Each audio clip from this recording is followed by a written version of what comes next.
皆様こんにちは、ママ主です。いつも動画をご視聴いただき本当にありがとうございます。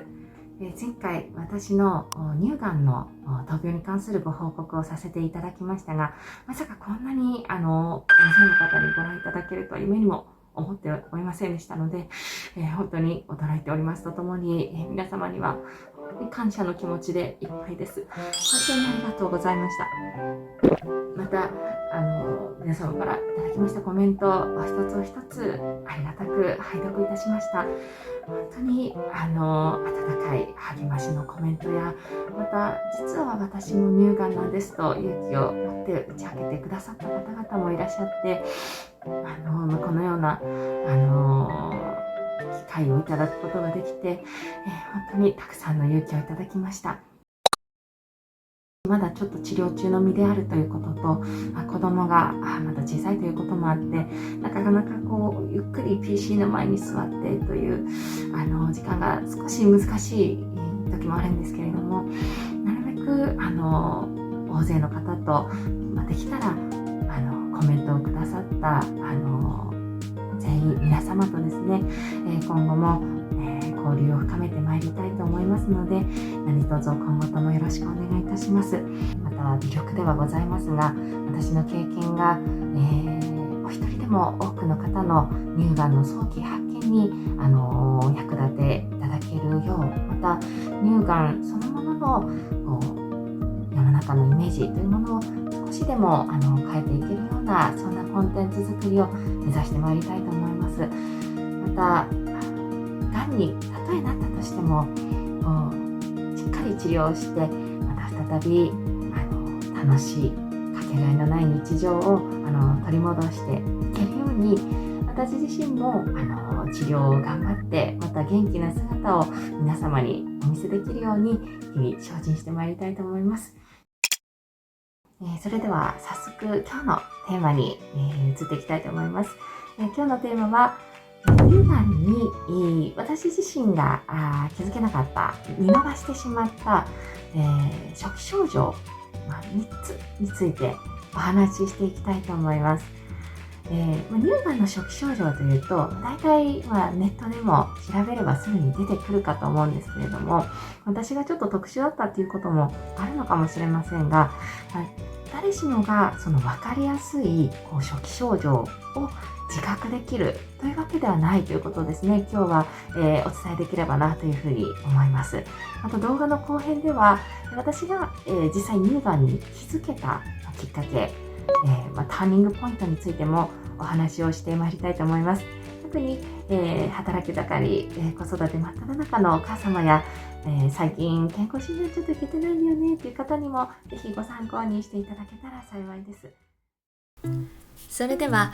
私が実際に見逃してしまった乳がんの初期症状についてお話ししていきたいと思います。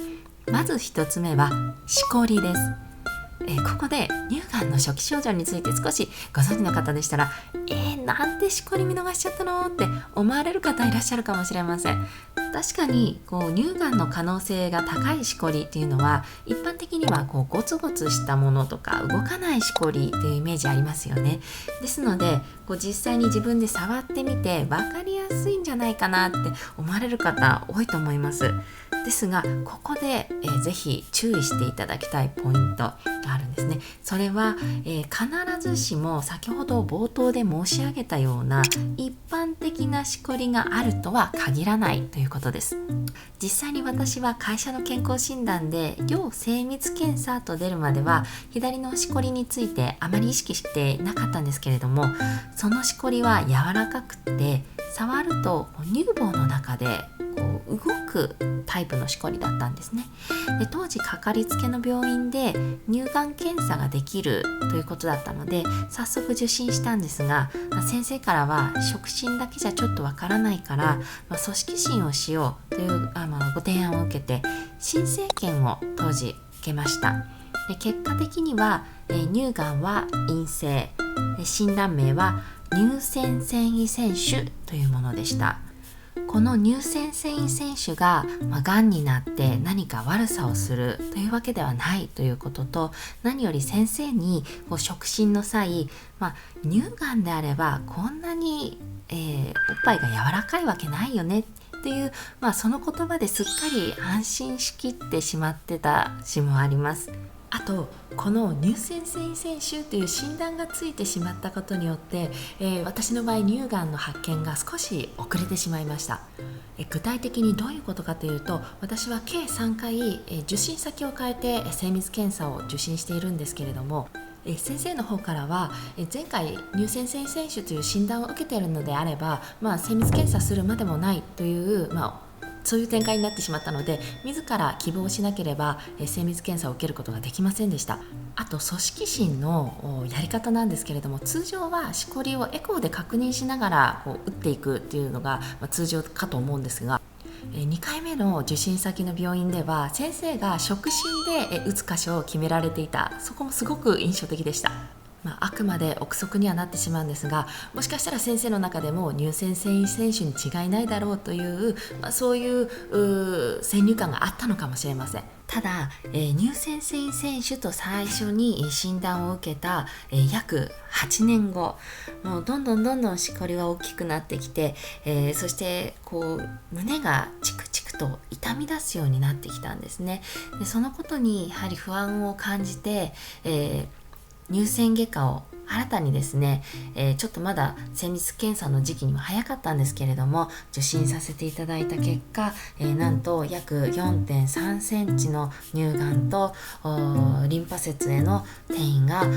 確認できました。当時硬いしこりにならないがんがあるなんて知らなかったので、本当に驚いたんですけれども、どういう状況だったかというと、この乳腺繊維腺腫という良性のしこりに覆われるような形で、乳がんがどんどん成長していった。もちろん私の乳がんのサブタイプが HER2 陽性というホルモン依存型に比べると急速に増殖するタイプの乳がんなので、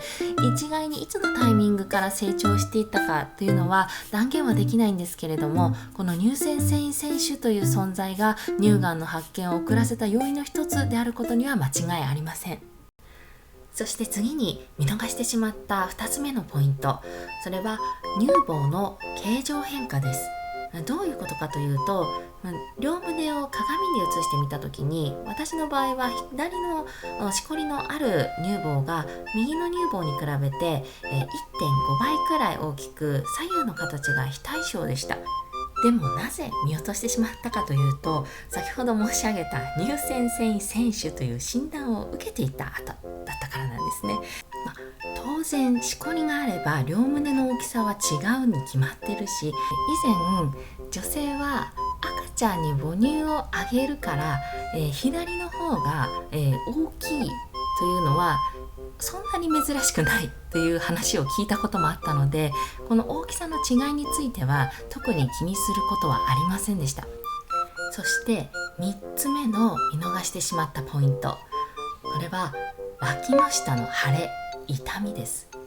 これは初期症状というより脇の下のリンパ節に転移してしまった後の自覚症状ですね。で、がん細胞というのは乳房にとどまらずに骨だったり内臓、あとは脳みそなどどんどん勢力を拡大していきたいので、次にがん細胞が狙うところが脇の下のリンパ節なんです。でこれが、がんが進行していくと今度はこの脇の下のリンパ節が腫れていくという流れになります。痛みの特徴としては脇の下から、乳房の外側下側にかけて、痛みが走る、あるいは、何かの拍子に胸に鋭い痛みだったり、刺されたような痛みが走る、あとは腕を動かした時、それから、上半身をねじるような動きをした時に痛みが走るという痛み方です。私は、たまにヨガストレッチをするんですけれども、上半身をねじるようなポーズをした時に特に痛みが走った、そんな印象があります。ここで見逃しポイントなんですけれども、私自身まさか、脇の下が乳がんで痛くなるということを知らなかったですね。そしてもう一つコロナワクチンの存在があります。コロナワクチンにも実はこういった脇の下が腫れるという副作用があるんです。ですが接種後半年後だったり1年経ってもまだ腫れている場合はこれは要注意です。ここで私が最終的にがんに気づけた、きっかけ、ターニングポイントについてお話ししたいと思います。それは胸の痛みです。でこれについては賛否両論あるかと思います。確かに私自身乳がん検査を受けた時に胸の痛みについて先生に相談させていただいたことがあったんですけれども、その時の答えとしては、乳がんではないということと、あと特にそうですね、お医者様がやってらっしゃる YouTube の動画を拝見すると、やはりこの乳がんと胸のチクチクする痛みというのは直接的な関係はないというのが現在の見解のようです。ですが、元プロレスラーでタレントの北斗晶さんやトリプルネガティブ乳がんで無念にも闘病の末お亡くなりになられた小林麻央さんのように、胸がチクチクすることに違和感を覚えて検査したところ乳がんが発見されたというケースは実際にありますし、私自身やっぱりなんかおかしいと思って思い切って他の病院を受診した結果、かなり大きくなった状態のがんを発見することができたのも事実でございます。一般的に乳がんの初期症状というのはゴツゴツした動かないしこり、左右非対称の形、乳房のくぼみ、乳頭や乳輪のただれ、分泌物などが一般的な症状で、それ以外の自覚症状は非常に稀だというふうに言われております。ですので、それ以外の初期症状が出てしまった場合、セルフチェックだけでがんであるかそうでないかを判断するのは非常に難しいことなので、ぜひ何かおかしいなと思ったら迷わず乳腺外科を受診してみてください。そして最後に乳がんに関する早期発見の重要性についてもお話ししたいと思います。なぜ早期発見が重要かというと、残念ながら2024年時点では乳がんそのものを予防する対策は確立されていないからなんです。もちろん食生活の改善、見直しだったり適度な運動を取り入れたり質の良い睡眠を心がけることによって免疫力そのものをアップさせて健康的な体を作っていくということは、ある意味、病気を予防するという点で非常に重要なことと言えるかもしれません。私も以前乳がんが発覚した時に、私があんな生活を送っていたからがんになってしまったんだとか、家族や職場に迷惑をかけてしまっているんだとか、自分自身をすごく責めていました。でもその時にかかりつけの先生が、乳がんは予防しようと思って予防できるものじゃないからねっていう言葉をかけてくださったんですね。その時私すごく心が救われるような思いになったのと同時に、ちょっと余談にはなってしまうんですけれども、万が一今ご覧いただいている皆様のどなたかが仮に乳がんになってしまった場合でも、自分が不健康な生活を送っていたからとは決して責めないでいただきたいんです。本当に切にそう願っております。